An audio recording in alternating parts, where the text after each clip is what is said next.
नमस्कार, मैं रुपेश स्वागत करता हूँ आप सभी का कवर फॉर यू के अपने इस चैनल पे। और आज हमारे साथ हैं राजेश जी, और राजेश जी से हम चर्चा करेंगे बिहार के एक बहुत ही महत्वपूर्ण सीट दरभंगा के बारे में, और जानेंगे कि क्या वहाँ पर वर्तमान में परिस्थिति चल रही है।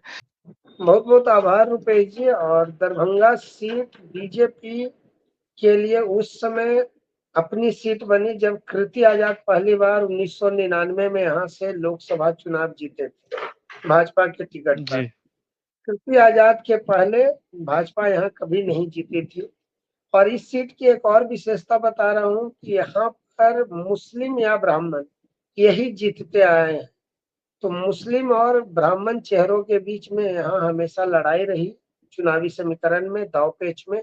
लेकिन लालू यादव, हुँ। तेजस्वी यादव ने इस बार प्रयोग कर दिए हैं यहाँ पर, और मुस्लिम के बदले उन्होंने यादव को इस बार टिकट दे दिया है। तो दरभंगा अब से। दरभंगा से ललित कुमार यादव 6 बार के विधायक रहे हैं, उनको टिकट दिया गया है। मंत्री रहे बिहार सरकार में। तो लालू यादव ने हुँ। इस बार मुस्लिम चेहरे के बजाय उन पर भरोसा किया है, जिसकी वजह से यहाँ की लड़ाई दिलचस्प हो गई। वहीं 2014 में कृति आजाद यहाँ से जीते थे। कृति आजाद के बाद यहाँ से 2019 में बीजेपी ने भी अपना भरोसा गोपाल जी ठाकुर पर किया था, कृति आजाद का टिकट काट दिया था। कृति आजाद हुँ। थोड़ा बगावती सुर में भी हो गए थे, तृणमूल कांग्रेस ज्वाइन कर लिए, आपको पता ही होगा। तो अब जी, यहाँ जी। पर लड़ाई सीधे सीधी गोपाल जी ठाकुर और ललित यादव के बीच में है। गोपाल जी ठाकुर को मोदी जी के मैजिक पर भरोसा है, नीतीश कुमार के चेहरे पर भरोसा है। वहीं सम्राट चौधरी और तमाम जो एनडीए के बड़े नेता यहाँ पर लगातार कैंपेन कर रहे हैं, उन पर भरोसा है। तो ललित यादव को भरोसा है तेजस्वी और मुकेश सहनी पर। तेजस्वी यादव और जी, जी। मुकेश सहनी लगातार 4 दिन तक यहाँ पर रुक कर कैंपेन किए हैं ललित यादव के पक्ष में। लेकिन यहाँ पर सारा ताना बाना जातीय समीकरण के ऊपर बनता है। सबसे ज्यादा इस जी। क्षेत्र में अगर कोई जाति अधिक संख्या में है तो वो ब्राह्मण है, 4.5 लाख के करीब।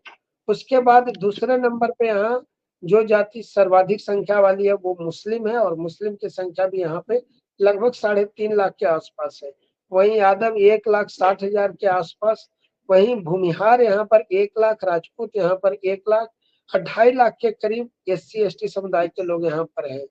वहीं जी, जी। निषाद जाति की भी संख्या यहाँ पर अच्छी मानी जाती है, और वह लगभग 2 लाख के करीब है। पासवान की भी संख्या ठीक ठाक है। तो जातीय हुँ। समीकरण में ज्यादातर जो समीकरण फिट बैठ रहा है वो गोपाल जी ठाकुर की तरफ बैठ रहा है। लेकिन जो दिक्कत है गोपाल जी ठाकुर के लिए वह है कि वो क्षेत्र में कम सक्रिय नजर आए। विकास की रफ्तार दरभंगा में कम नजर आई है, क्योंकि यही वजह है कि उनको काला झंडा दिखलाया गया है, तमाम विरोध झेलने पड़ रहे हैं। लेकिन जी, जी। ललित यादव के लिए भी सब कुछ ठीक नहीं है। ललित यादव के लिए ठीक इसलिए नहीं है कि जातीय समीकरण में वो पिछड़ रहे हैं। दूसरी बात है कि मुस्लिम मतदाताओं को लुभाने में वो कितना सफल हो पाते हैं यह कहना थोड़ा सा मुश्किल होगा, क्योंकि परंपरागत रूप से इस सीट पर हमेशा लड़ाई हुई है ब्राह्मण और मुस्लिम के बीच मुस्लिम में। की। तो यादव पर भरोसा करना राजद का जो नया प्रयोग है वो कितना सिद्धकारी अभी होता है उनके लिए, ये कहना मुश्किल होगा। जी जी रुपेश। 2014 और 19 के आंकड़ों के थोड़ा-सा अगर समझा पाएँ हमारे दर्शक को। 2019 की बात करें तो मैंने पहले ही बताया कि गोपाल जी ठाकुर यहाँ से लड़े थे और जीते थे।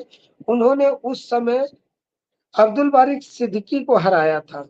गोपाल जी ठाकुर को 5,86,688 वोट मिले थे। वहीं हुँ, अब्दुल हुँ। बारिक सिद्दीकी को 3,18,689 वोट मिले थे। हार जीत का जो अंतर रहा था 2,67,979 वोट का रहा था। 2014 की बात करें तो मैंने पहले ही बताया कि कृति आजाद यहाँ से जीते थे, और कृति आजाद को 3,14,949 वोट मिले थे। वहीं मोहम्मद अली अशरफ फातिमी लड़े थे चुनाव राजद से, जी। और हुँ, उनको हुँ। 2,79,906 वोट मिले थे। हार जीत का अंतर 35,043 वोट का रहा था। बहुत-बहुत धन्यवाद राजेश जी।